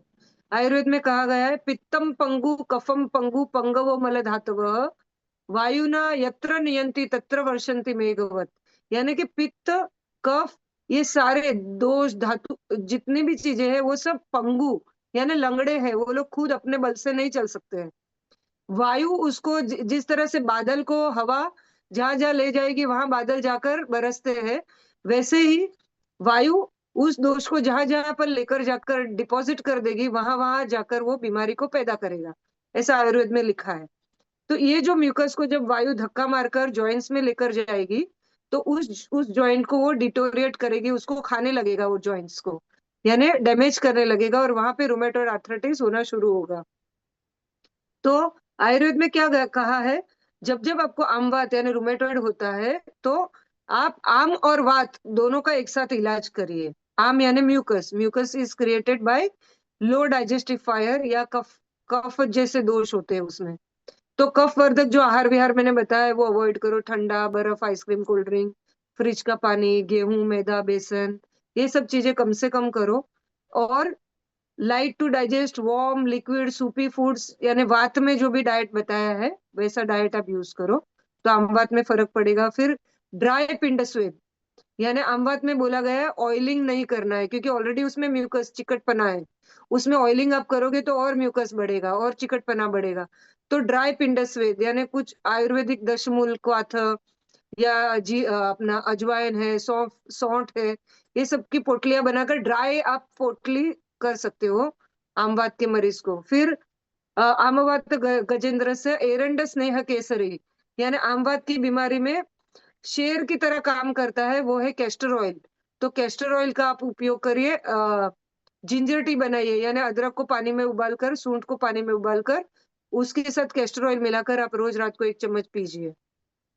और बहुत सारी औषधि आयुर्वेद में बताई है, जो सिंहनाथ गुगुल वगैरह है, मेरी आर्थ्रोन्यू वायु संधि वगैरह है, जिससे कि अमवात में बहुत एक्सीलेंट रिजल्ट मिलता है। जैसे ओके। मेरी मम्मी का ही मैं एग्जांपल दूंगी। She was suffering when I was student with Amvat, and around 28 या 29 years से उसको सीवियर रूमेटोइड आर्थराइटिस था।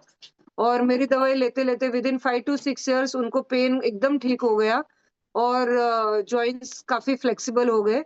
पर जो डैमेज ऑलरेडी हो गया था, क्योंकि तभी मैं स्टूडेंट थी, मुझे इतना नॉलेज नहीं था, वो वैसे का वैसा ही रहता है, क्योंकि जो डिफॉर्मिटी है वो चेंज नहीं हो सकती है। बट उसका पेन और बाकी सारी चीजें काफी हद तक कम हो गई। इनफैक्ट वो अमेरिका भी मैं उनको लेके आई, बॉस्टन के -10 -20 डिग्री में भी उसने घर में हमारे सरवाइव कर लिया था 6 महीने तक। तो अमवात का बहुत अच्छा रिजल्ट आयुर्वेद में आता है। Okay, so we have another consultant, genomic wellness consultant from Bengaluru, PU Modak is asking कि चेस्ट में हेवीनेस होना ये कौन सा दोषा की वजह से होता है?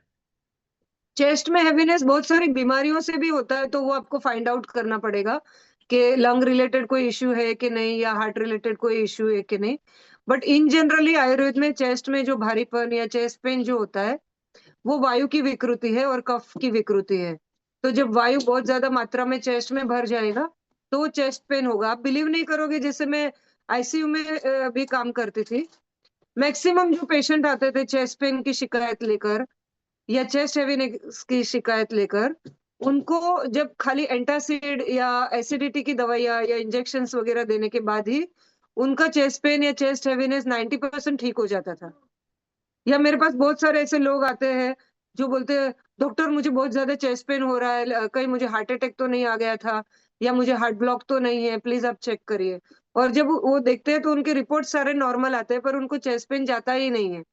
जब नाड़ी देखते हैं तो पता चलता है कि उनका वायु बहुत बढ़ा हुआ है और 3 गुनी गति से ऊपर जा रहा है। तो जब हम वायु का इलाज करते हैं तो ऑटोमेटिकली उनका चेस्ट पेन या हेवीनेस चला जाता है। उसके लिए जैसे अजवाइन है, सौंठ है, सौंफ है, ये सबको आप चाय की तरह उबाल कर पानी में पी सकते हैं।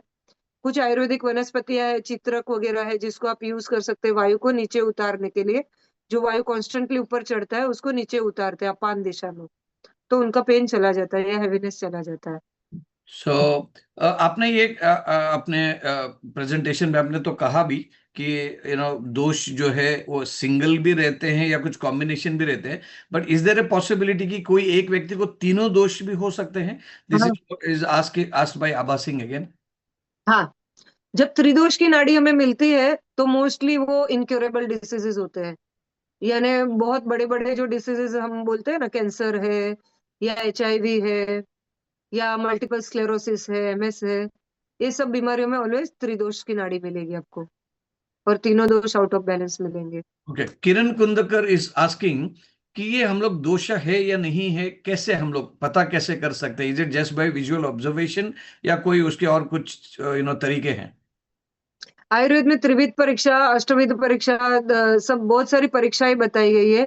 जैसे बोलते हैं नाड़ी, मल, मूत्र, जिह्वा, शब्द, स्पर्श, दुर्गाकृति, ये सब चीजों को ऑब्जर्व करके आप बता सकते हैं। नाड़ी है, मल यानी उसका मोशंस कैसा होता है वो क्वेश्चन पूछ के, मूत्र यानी यूरिन कैसा होता है वो देखकर, जिह्वा यानी उनकी टंग चेक करके, शब्द यानी वो कैसे बोलते हैं या इनकी बॉडी में से कहीं से आवाजें तो नहीं आ रही है, फिर स्पर्श यानी उनको टच करके उनका पल्स देखकर, दृग यानी दृष्टि उनकी आंखों को देखकर, आकृति यानी उनकी बॉडी के स्ट्रक्चर को देखकर आप बता सकते हैं। जैसे वायु का जो मरीज है वो एकदम पतला, कृश, दुर्बल होगा। पित्त वाला जो है उसकी स्किन एकदम रेडिश होगी या पिंपल्स वाली होगी या ड्राई होगी, उनके बाल कम होंगे, ग्रे बाल ज्यादा होंगे। कफ वाला जो व्यक्ति है वो बहुत मोटा या फूला हुआ या सूजन वाला दिखेगा आपको, या उनको अंडर आई पफिनेस आपको ज्यादा दिखेगा। उनके बाल बहुत काले होंगे और ज्यादा होंगे उनके बाल। वात प्रकृति वाले के बाल बहुत ही ड्राई और कम होंगे, रूखे होंगे। तो इस प्रकार आप ये सारी चीजें ऑब्जर्व करके आपको आराम से पता चलेगा वात, पित्त या कफ के बारे में। ओके, सो मैं थोड़ी देर के लिए मैं चैट को ओपन करूंगा, तो you can ask your questions here, but I will do it only for the host so that I can read your questions. तो आपके पास 2 मिनट हैं, तो आप क्वेश्चंस कर सकते हैं। हालांकि बहुत सारे और क्वेश्चंस हैं, but I am just picking some relevant questions जो आज सभी लोगों के लिए कॉमन में यूज करेंगे। बहुत सारे लोग अपने अपने प्रॉब्लम्स को बता रहे हैं। This is not an online free consultation from Boston USA. So हम लोग उसको we would like to make it. आपको सुमिता प्रजापति का हम लोग कॉन्टैक्ट नंबर्स दे देंगे, डिटेल्स दे देंगे। You can actually fix up an appointment and then उनका ट्रीटमेंट दे सकते हैं।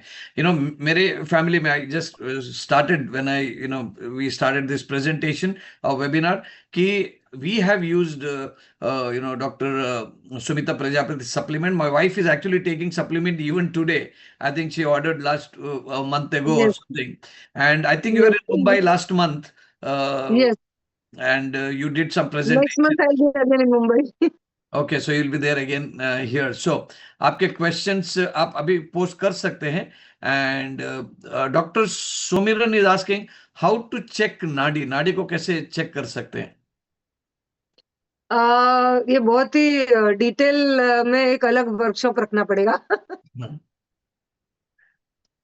बट वात पित्त कफ जैसे आप देखेंगे, वात पित्त और कफ ऐसे 3 दोष हम देखते हैं। जो टुवर्ड्स द थंब होता है वो वात है, दूसरा पित्त है और तीसरा कफ है। उसकी पूरी विधि है कि कैसे पकड़ना, कहाँ पकड़ना, आपकी पोजीशन बैठने की कैसी होनी चाहिए, सामने वाले की पोजीशन कैसी होनी चाहिए, कौन से हाथ से कौन से हाथ को पकड़ना चाहिए। तो इसका एक अलग से आप पूरा ये रख सकते हैं वेबिनार, जिसमें हम Surely, नाड़ी surely. परीक्षा के बारे में और अलग-अलग बीमारियों में कैसी नाड़ी होगी, ये सिखा सकते हैं। Surely, I think we'll be very very happy to have your regular webinars, and then वो हम लोग organize या definitely ऑफलाइन करेंगे। ऑफलाइन भी आप रख सकते हैं, जिनको नाड़ी परीक्षा सीखना है। हम ऐसे वर्कशॉप्स में लंदन में या अमेरिका में करती हूँ, जहाँ बहुत सारे डॉक्टर्स आते हैं मेरे पास, एलोपैथिक डॉक्टर्स आते हैं, नेचुरोपैथिक सारे बहुत सारे आते हैं, और वो लोग आकर मेरे से नाड़ी परीक्षा सीखते हैं। मेरी खुद की नाड़ी परीक्षा के ऊपर लिखी हुई बुक है, वो भी वो लोग लेते हैं और उसको भी रिफर करते हैं, जिसमें मैंने अलग-अलग बीमारियों की नाड़ी कैसी दिखेगी, वो मैंने ग्राफिकल प्रेजेंटेशन करके बताया है बुक में। That's awesome. Okay, Annapurna, Dr. Annapurna is from Delhi. She's asking how to take good care of eyes and hair through Ayurveda.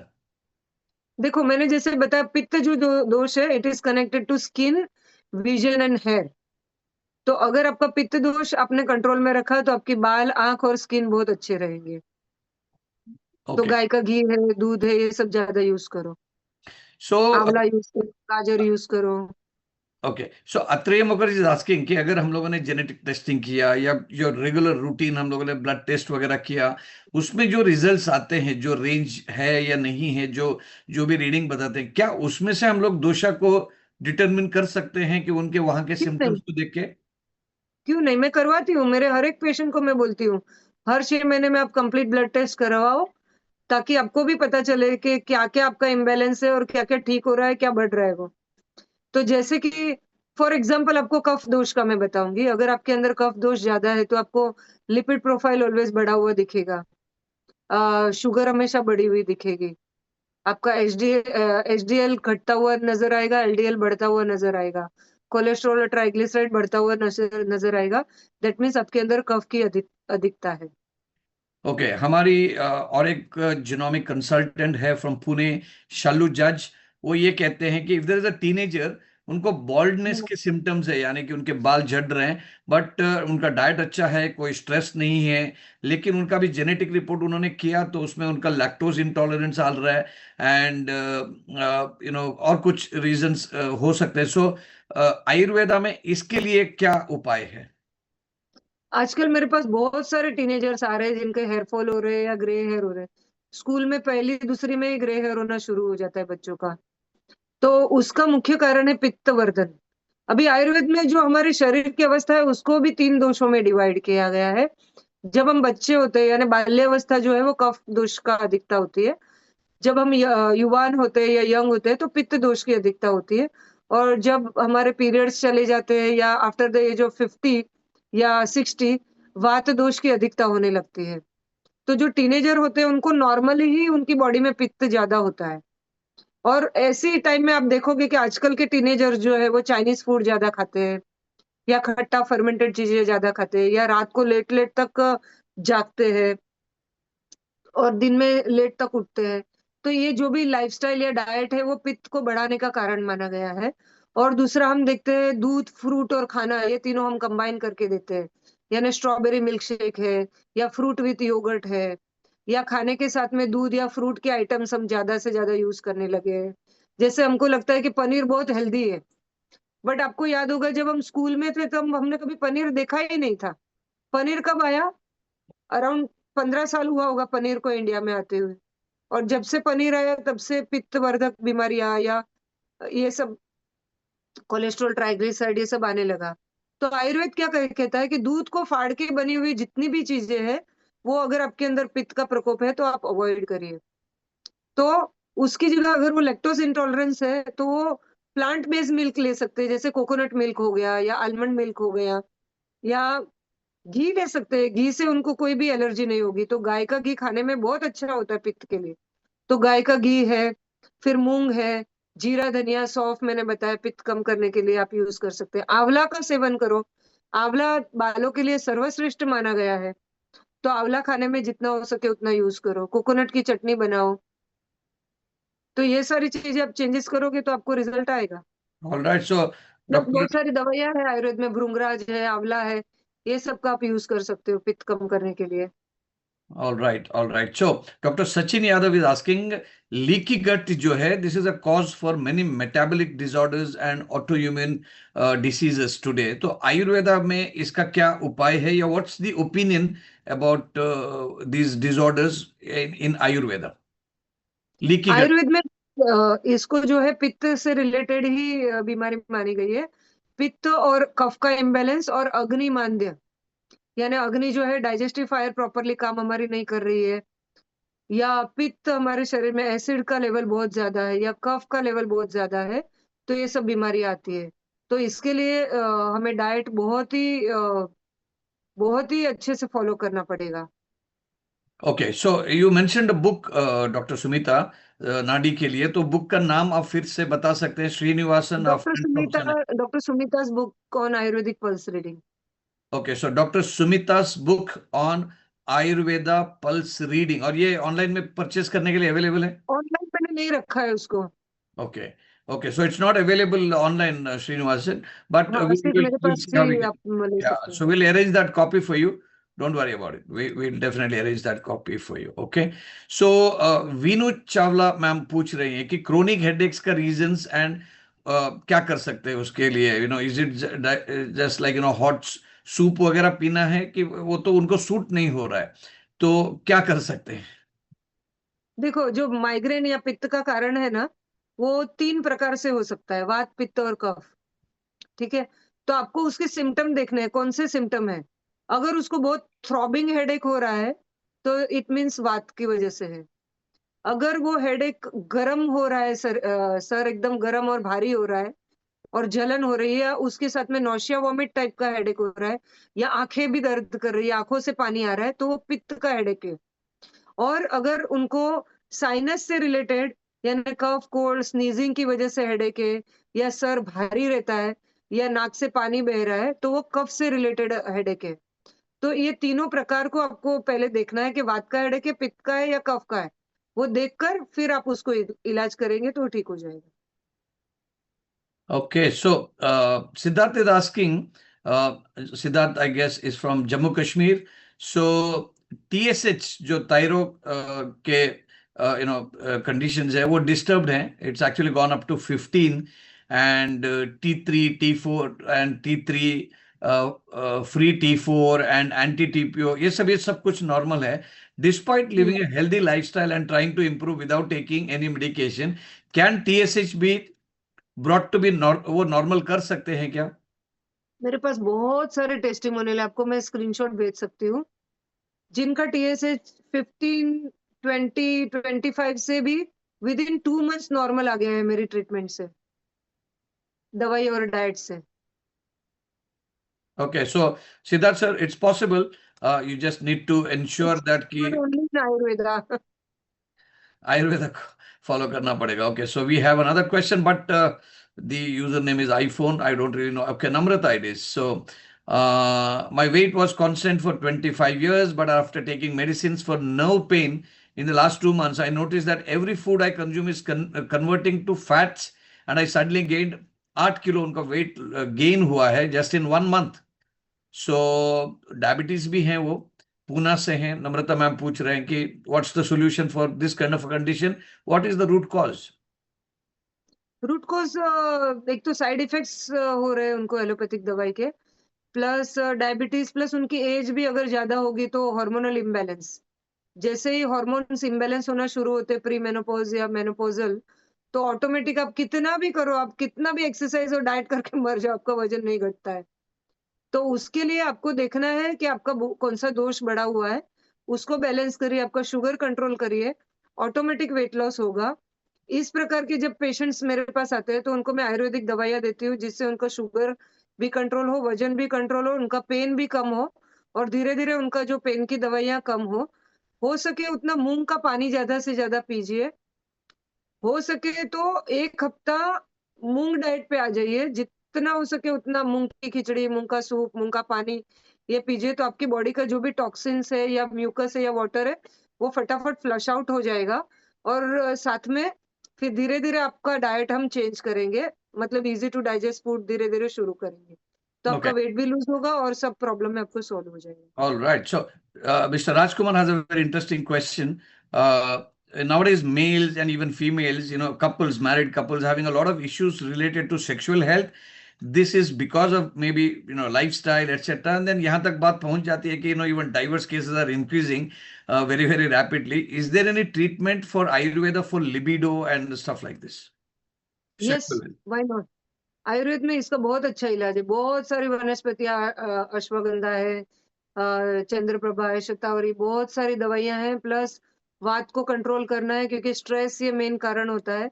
वात को हम कम करेंगे, और बॉडी में स्नेह का निर्माण करना. जैसे स्नेह को ही आप संस्कृत में स्नेह यानी लव. तो जब हमारे शरीर के अंदर, हमारे मन के अंदर स्नेह उत्पन्न होगा, और स्नेह कैसे उत्पन्न होगा? कफ से. तो म्यूकस यानी कि गाय का घी यानी स्नेह, जो भी ल्यूब्रिकेटिंग चीजें हैं जो बॉडी में हम इंक्रीज करेंगे, गाय का घी है, दूध है, खिचड़ी है, ये सब से स्नेह निर्माण होता है, यानी स्मूथनेस निर्माण होता है. जब बॉडी में स्नेह आएगा तो अपने आप लिबिडो का प्रॉब्लम सॉल्व होगा. Okay. Shalu Judge from Pune is asking, she has a client who is a female pregnant woman of 6 months, but उनका hemoglobin बढ़ नहीं रहा है. She has tried a lot of things, बहुत सारा allopathic treatment किया है, but hemoglobin is not increasing. What can be done through Ayurveda home remedies? Ayurveda में आप उनको अंजीर दे सकते हो, खजूर दे सकते हो, ग्रीन लीफी वेजिटेबल्स दे सकते हो. मेरे जितने भी प्रेग्नेंट फीमेल्स होते हैं, वो सबको एक एनर्जी ड्रिंक बताती हूँ. वो एनर्जी ड्रिंक अगर आप रेगुलरली यूज करोगे थ्रू आउट द प्रेगनेंसी, तो आपको कोई भी प्रकार के कॉम्प्लिकेशंस नहीं आएंगे. उसमें नट्स और सीड्स का पूरा वो मैंने बताया है. आप आपके यूट्यूब चैनल पे भी अपने बहुत सारे टॉक में मैंने बताया है उसके बारे में, एनर्जी ड्रिंक के बारे में. वो आप देख Okay. सकते हो. All right. So, Devesh Gule has a very quick question. Can Ayurveda cure or heal vitiligo? मैंने बताया आपको टेस्टिमोनियल्स, विटिलिगो बहुत सारे ठीक होते हैं. Yes. Vitiligo is mainly because of too much blood impurities and because of too much pitta and रक्त imbalance.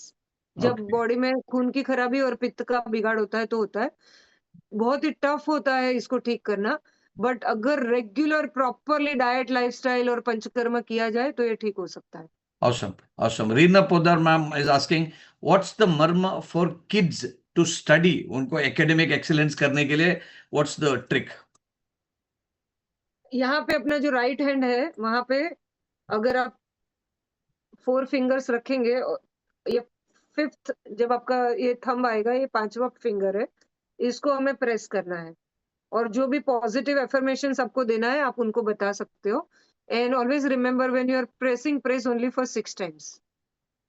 Okay, so that's a very quick home remedy. I think Reena हाँ, ma'am, you can actually try this. Procedure है जो मैं करती हूँ, but Okay. ये short में मैंने आपको बताया. Okay. And Dr. Vaishal is asking, can Ayurveda cure hot flush in women? Hot flush जो है वो भी हार्मोनल इम्बैलेंस की वजह से है, और आयुर्वेद में जो पित्त वाला मेनोपॉज होता है, यानी मेनोपॉज भी 3 प्रकार से फीमेल्स में आता है। वात वाला इम्बैलेंस, पित्त वाला और कफ वाला। जब वात वाले इम्बैलेंस वाले को मेनोपॉज आता है तो उनको आर्थराइटिस के प्रॉब्लम बढ़ने लगते हैं। पित्त वाली फीमेल्स को अगर मेनोपॉज आता है तो उनको हॉट फ्लैशेस या ब्लड प्रेशर बढ़ता है, बाल गिरने लगते हैं। कफ वाली फीमेल को जब मेनोपॉज आता है तो उनका वेट गेन होने लगता है या डायबिटीज होने लगता है। तो ये पित्त वाले मेनोपॉज में जो भी पित्त वर्धक आहार विहार है वो कम करना है, जैसे मैंने सब बताया आपको पहले ही। और दूसरा एक बहुत अच्छा सॉल्यूशन है, मैं सबको बताती हूँ, सब्जा सीड्स, तखमरिया जिसको हम लोग गुजराती में बोलते हैं, या सब्जा सीड्स, उसको रात को सोक करना है, सुबह पानी फेंक कर दूसरा पानी डालना है, या तो दूध के अंदर डालकर उसको कंज्यूम करना है। इनिशियली थोड़े दिन तक आपको लगेगा कि आपका हॉट फ्लैशेस बढ़ रहा है, बट धीरे-धीरे वो कम होते हुए बंद हो जाएगा। All right. So Marathwad Vidarbhas, Marathwad say we have Dr. Asha Chavan, who is a very renowned homeopathy doctor there. She's asking कि आयुर्वेदा से क्या गॉलस्टोन जो ऑलमोस्ट 18 to 20 है उसको एड्रेस किया जा सकता है? देखो, गॉलस्टोन जो है ना, वो उसको बाहर निकलने का रास्ता नहीं होता है। तो जब बहुत बारीक गॉलस्टोन्स होता है तो उसको आयुर्वेद से हम पिघला-पिघला के निकाल सकते हैं, अगर पित्त से अश्मरी है। यानी पित्त के कारण अगर उनको गॉलस्टोन है तो पिघल-पिघल के निकलता है धीरे-धीरे। बट अगर वो बहुत ही बड़ा हॉर्सशू टाइप का या बहुत ही बड़े बड़े स्टोन्स किडनी में या गॉल ब्लैडर में होते हैं, तो उसको पिघलना बहुत मुश्किल होता है।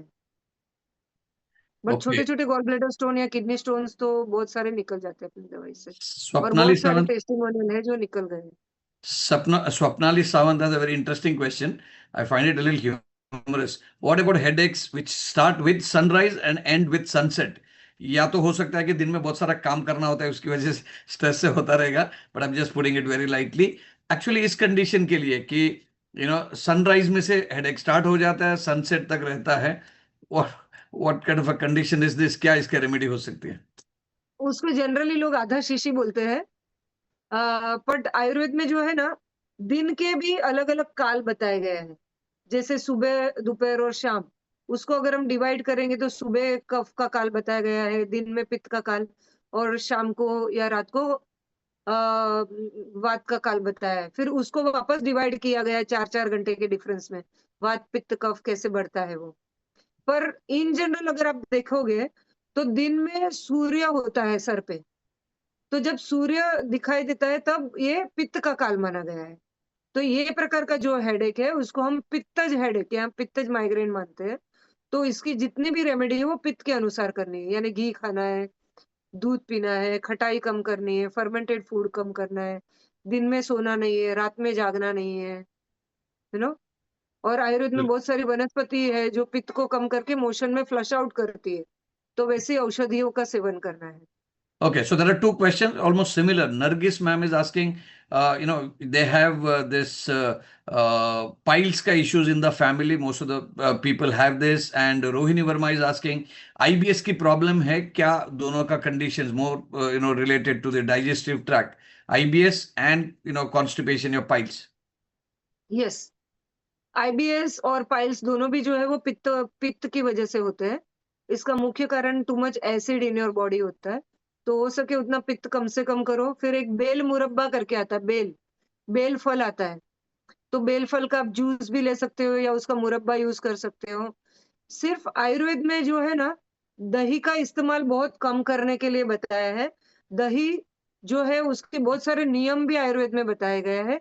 जैसे आयुर्वेद कहता है दही निशिम न भूंजे, यानी रात के समय में दही नहीं खाना चाहिए। फिर जैसे हम बोलते हैं, अरे गर्मी की सीजन आई, दही खाओ ठंडक करेगा।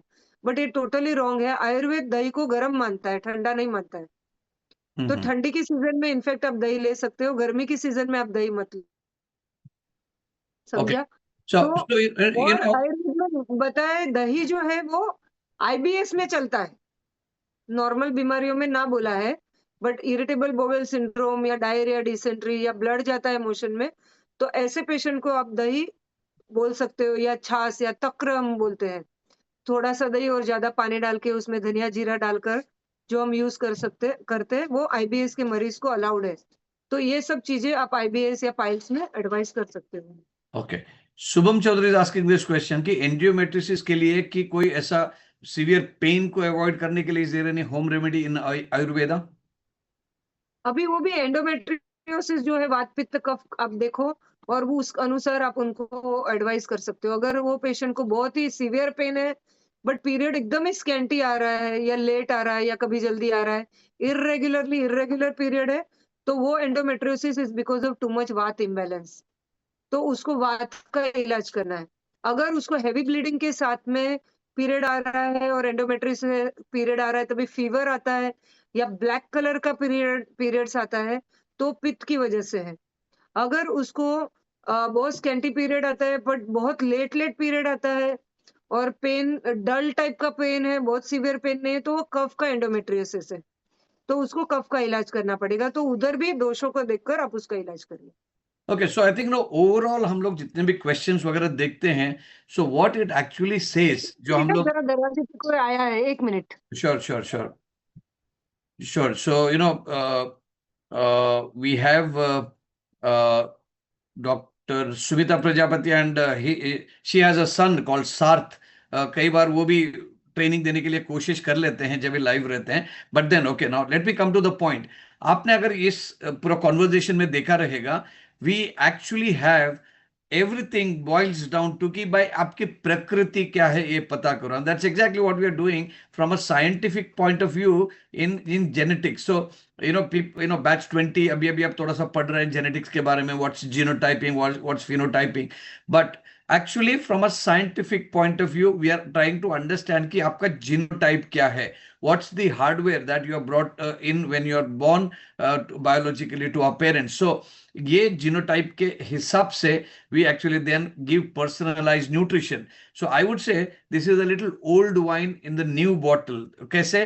क्योंकि अभी उसका साइंटिफिक एक्सप्लेनेशन है, उसका पहले साइंस नहीं पता था, बट आयुर्वेदा में पर्सनलाइज्ड न्यूट्रिशन 5000 सालों से ही रेकमेंड किया गया है।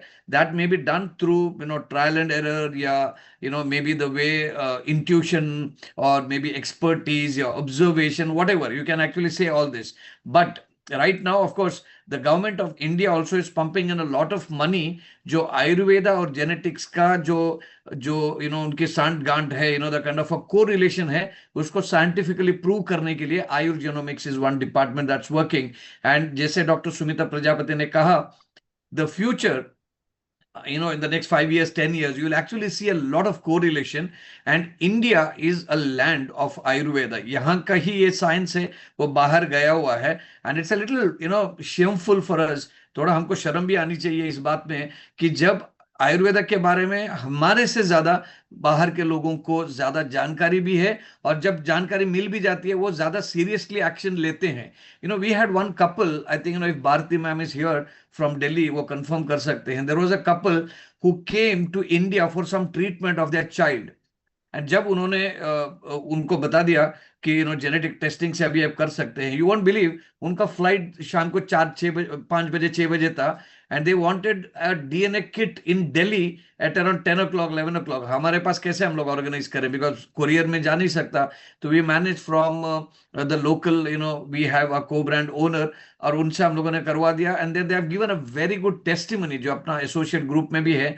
So this is exactly what it is. So Sumita Prajapati ma'am, so आपने बहुत सारे क्वेश्चंस का जवाब दे दिया। क्वेश्चंस तो आते ही रहते हैं, and I am sure very very soon सार्थ भी ट्रेनिंग देना स्टार्ट कर देगा। वो वैसे भी माइक जब आता है उसको अच्छा लगता है। Last 2-3 questions, doctor Shilpi Sood from from north India is asking any advice for menopause, and इसको कैसे मैनेज कर सकते हैं विदाउट मेनी साइड इफेक्ट्स? वही मैंने जैसे बताया, 3 प्रकार के मेनोपॉज होते हैं, तो आप फाइंड आउट करो आपको कौन से प्रकार का मेनोपॉज है, और उस अनुसार आप दोषों के अनुसार डाइट और लाइफस्टाइल करो। Okay, so what is moong water is what Dimple ma'am is asking. So मूंग को सोक करके उसके बाद में जो पीने वाला पानी है, that's मूंग water. ओवरनाइट आपको सोक करना है, फिर पानी फेंक देना है, फिर वो मूंग को नमक और हल्दी डालकर उबालना है और धनिया जीरा डालकर, So और वो पानी खाली लेना है, और उसको जीरा धनिया का अपना जीरा और हिंग का छौंक देना है घी में, और फिर वो पानी पीना है। all right. So yellow moong की green moong, that's what Meena is asking. Whole moong. Whole moong, but that's green.